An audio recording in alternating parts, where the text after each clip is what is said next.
राम राम सा खमा गणी। आज फिर नए वीडियो के साथ मिलते हैं और आप सभी ठीक हो, आशा करता हूँ आगे भी ठीक रहो। पहले जो मैटर करवाया आपको समझ में आता होगा। एक थोड़ी सी मिस्टेक है वो पहली वीडियो के अंदर, फास्ट वाली वीडियो, उसके अंदर क्या है, थोड़ा सा धुंधला हुआ दिखाई दे रहा है। कोई बात नहीं, उसको और भी अगर नेक्स्ट क्लास होगी वहाँ पे आपको दोबारा से रिपीट कर देंगे। एक बार देखेंगे, आगे मैटर और लेके जाएंगे, तब वो एक बार रिपीट कर देंगे, दोबारा से रिपीट कर देंगे उस चीज़ को। ठीक है, तो आज नई वीडियो की ओर चलते हैं आगे। और जो कल करवाया था वो एक बार थोड़ा सा रिपीट कर दूं, जो कि वो पहले मैं बताया कि वो जो मैं कल करवाता हूँ एक बार उसको रिपीट करने से यानी कि वो पहले वाला मैटर होता है वो आपको याद रहता है। ठीक है, वो पहले वाला मैटर है, आपको थोड़ा सा मैं रिपीट कर दूं, इससे आपको वो चीज याद रहेगी। कल हमने पढ़ा था ना,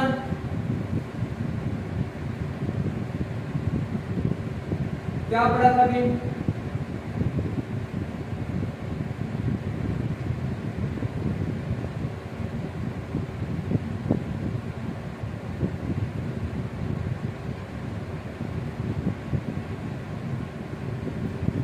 कंप्यूटर के प्रकार कितने प्रकार है, इसके कितने प्रकार है आपको बताया? इसको दो प्रकार,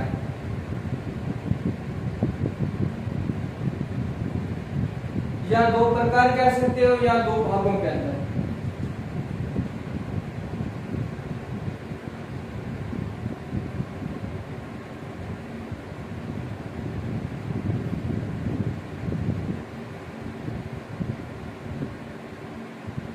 ये हमारा फर्स्ट है। फर्स्ट के अंदर आपको बताया 4 भाग है। फर्स्ट के अंदर 4 भाग है। पहला इसके अंदर हमारा था माइक्रो कंप्यूटर। कौन सा? Micro computer. फर्स्ट हमारा माइक्रो,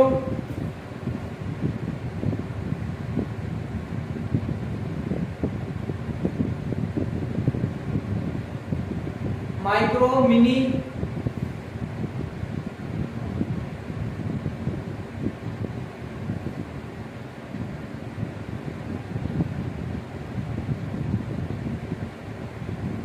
मेन फ्रेम,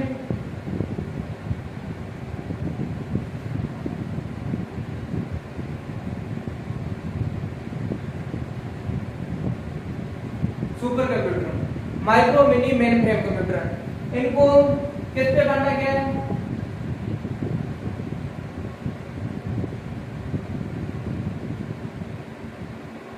आकार के आधार पर। इसको आकार के आधार पर और इधर वाले को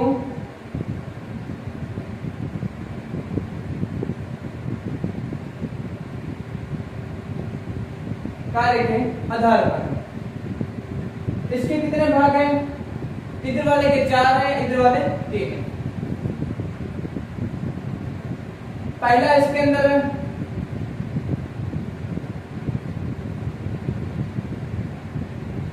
एनालॉग, सेकंड इसका डिजिटल, थर्ड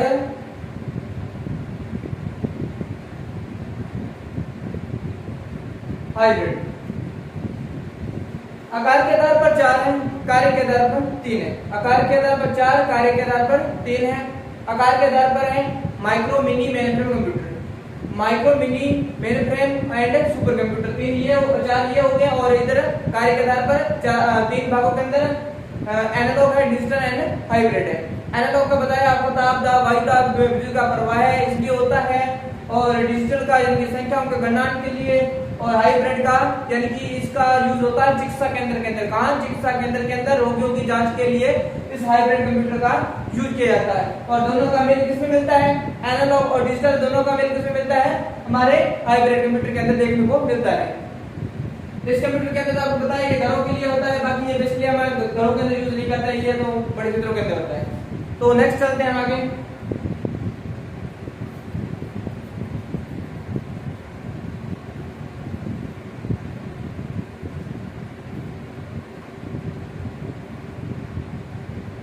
आगे हम चलते हैं कंप्यूटर का विकास।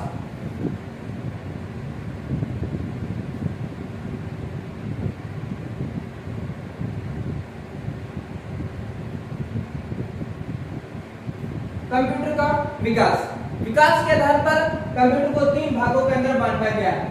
कितने भागों के अंदर? विकास के आधार पर 3 भागों के अंदर बांटा गया है, कह सकते हैं हम।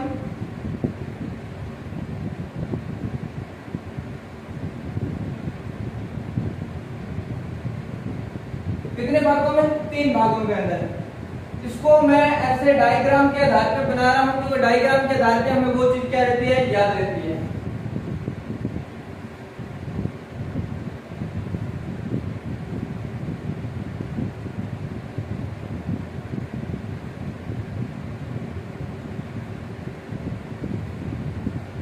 डेमार्केज कौन सा है पहला हमारा? डेमार्केज नहीं सॉरी डार्केज।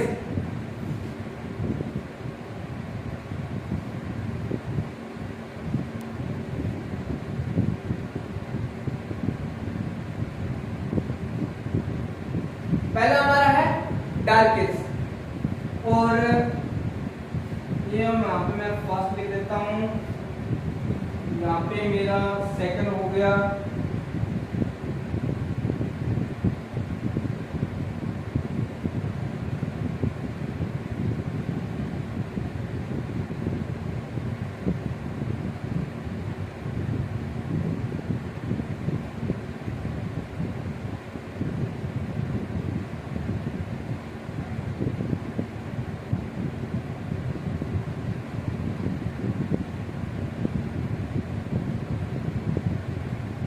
डार्केज पहला हमारा डार्केज है, मिडरेज है और मॉडर्न।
कई बार स्पेलिंग में मिस्टेक हो जाती है, देख लेना। अगर यहाँ पे समझ में नहीं आ रहा है, कोई चीज लिखी हुई समझ में नहीं आती तो आप उसको हिंदी में लिख लेना, ठीक है। जैसे मैंने dark ages, middle ages and modern, dark ages, middle ages and modern Hindi में लिख लेना। कई बार इंग्लिश में भी लिखने में मिस्टेक आ जाती है, ठीक है। तो इसको यानी कंप्यूटर का विकास, इसको 3 भागों के अंदर बांटा गया है। कितने भागों के अंदर? इसको 3 भागों के अंदर बांटा गया है।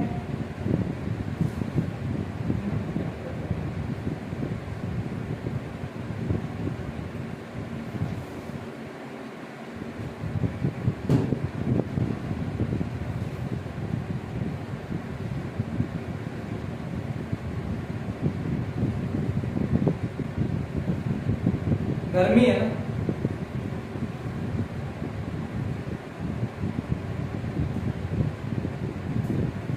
इसका टाइम लिखते हैं, इसका सभी का टाइम लिख देते हैं 5000 ईसा ईसा पूर्व से 1890 के बीच माना गया। इसका जो टाइम है, कार्यकाल कब माना गया है? 5000 बीसी, यानी कि बीसी ईसा पूर्व 5000 बीसी से 1990 तक। उसके बाद इसका लिखते हैं हम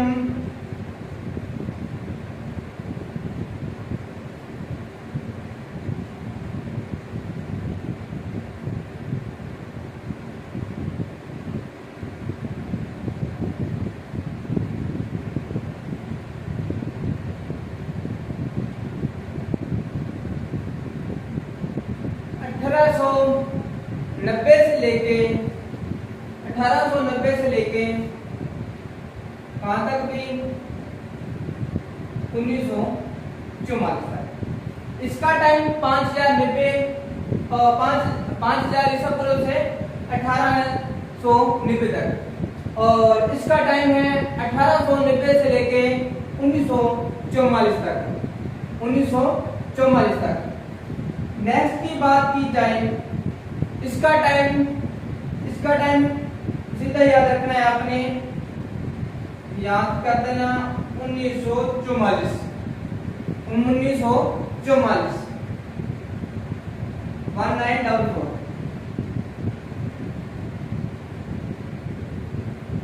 टुडे, यानी कि आज तक 5000 ईसा पूर्व से लेके 1890 तक। और इसका टाइम है, ये डार्क एज है, डार्क एज का टाइम 5000 ईसा पूर्व से 1890 के बीच का टाइम है। मिडिल एज का टाइम है, मिडिल एज का टाइम है 1890 से लेके 1944 तक। कब तक? 1944 तक। उसके बाद है हमारे मॉडर्न एज का टाइम है कब तक? 1944 से लेके अब तक जो चल रहा है। ठीक है,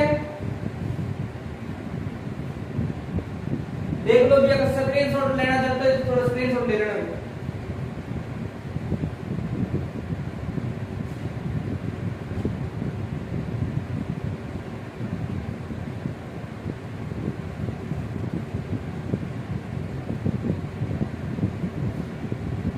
चले नेक्स्ट,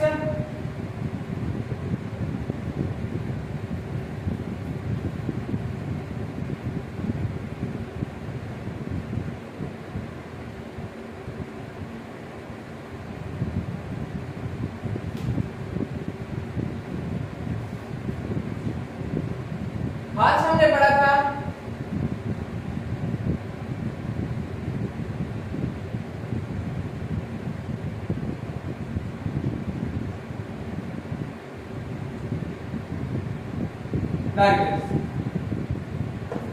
डार्क एज के बारे में हम पढ़ लेते हैं। भी डार्क एज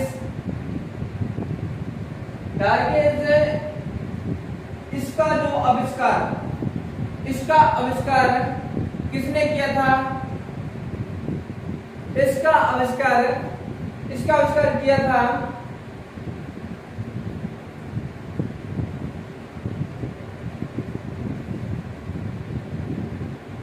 अबेक्स ने।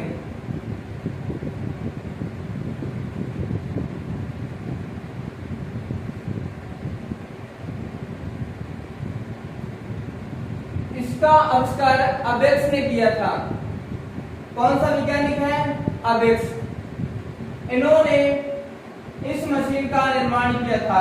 कौन सा? डार्केज का निर्माण किया था। इसका निर्माण अबेक्स ने किया था, क्योंकि जब पहले यानी कि जो पहले का टाइम था, उस टाइम कहा जाता है कि पत्थरों से गणना करना, पत्थरों के द्वारा गणना करना, या पहले कोई सिस्टम अलग था उसके द्वारा, या उसके बाद धीरे धीरे आपको बताया जैसे उंगलियों पे गिन लिया, और उसके बाद जैसे जनरेशन चेंज होती गई, उसके बाद जैसे पेन कॉपी वगैरह आ गई, तो उसके द्वारा, और जब बड़ी संख्या को जोड़ा नहीं जा सकता था, तो वैज्ञानिकों ने क्या किया, अभी ऐसा कोई सिस्टम बनाया जाए जिसके अंदर क्या हो भी हमारी कितनी भी बड़ी संख्या हो, गणना करने के लिए जितनी भी बड़ी संख्या हो उसको, यानी कि एक समय के अंदर हम सभी की काउंटिंग कर सकें, एक समय के अंदर सभी की आसानी से काउंटिंग कर सके।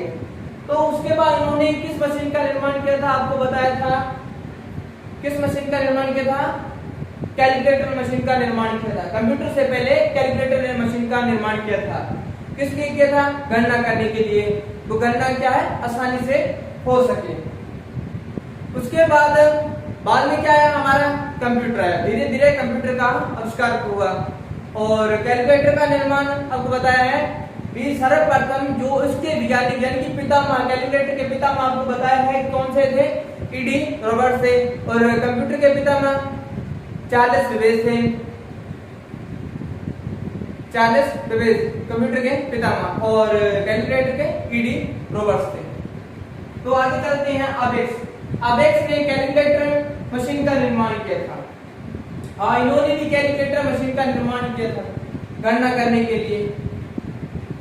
जब पत्थरों के द्वारा गणना की जाती तो तब इन्होंने इस मशीन का निर्माण किया था।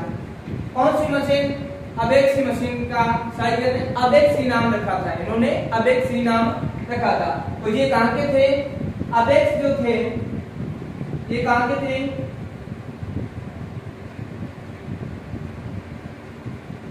चीन के रहने वाले थे। अबेक्स चीन के रहने वाले थे। यहाँ पे थोड़ा सा मैं लिख देता हूं, इसके बारे में आपको याद रह जाएगा।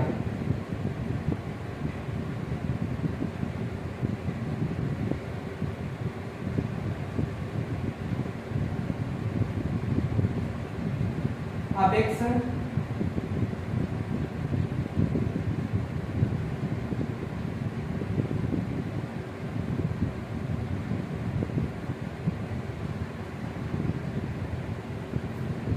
अबेक्स ने सर्वप्रथम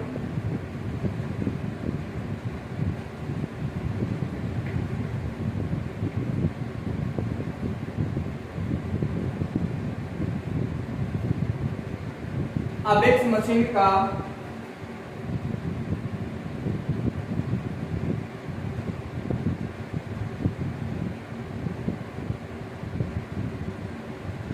निर्माण किया।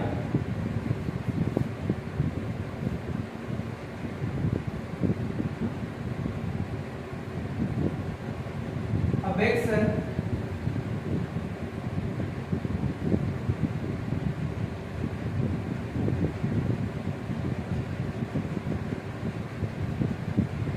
अबेक्स वैज्ञानिक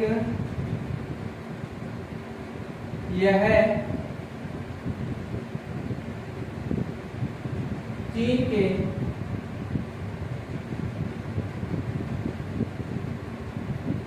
रहने वाले थे। याद रखना इतना ही काफी है, इतना आप याद रख लो। अबेक्स ये चीन के रहने वाले थे। इन्होंने अबेक्स मशीन का निर्माण किया था। पहले पत्थरों के द्वारा जब गणना की जाती थी तो इन्होंने अबेक्स मशीन का निर्माण किया। ठीक है, तो ये हमारा लिख लेना है, ये फास्ट हमारा अबेक्स, फास्ट हमारा अबेक्स है। ठीक है,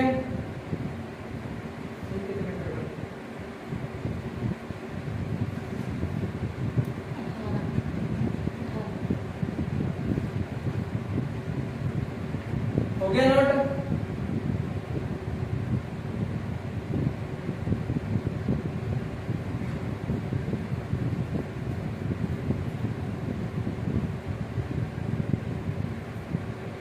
डार्क एज के बारे में आपने इतना याद रखना है, डार्क एज है 5000 ईसा पूर्व से 5000 ईसा पूर्व से लेके 1890 तक याद रखना है। डार्क एज यानी कि इन्होंने डार्क एज के बाद अपने अबेक्स के बारे में कह रहे हैं। अबेक्स जो डार्क एज मशीन का निर्माण कर सकते हैं, इन्होंने भी अपना सहयोग दिया था डार्क एज मशीन बनाने में। यानी कि इसका पूर्व काल का कहां तक माना गया, 1890 तक इसका पूर्व काल माना गया है। अबेक्स जो चीन के रहने वाले थे और इन्होंने अबेक्स का मशीन का निर्माण किया गया था।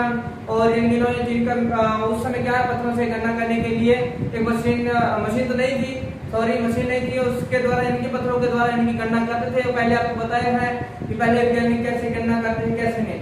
ठीक है, तो नेक्स्ट हम मिलते हैं वीडियो के साथ। ठीक है, गुड बाय, राम राम।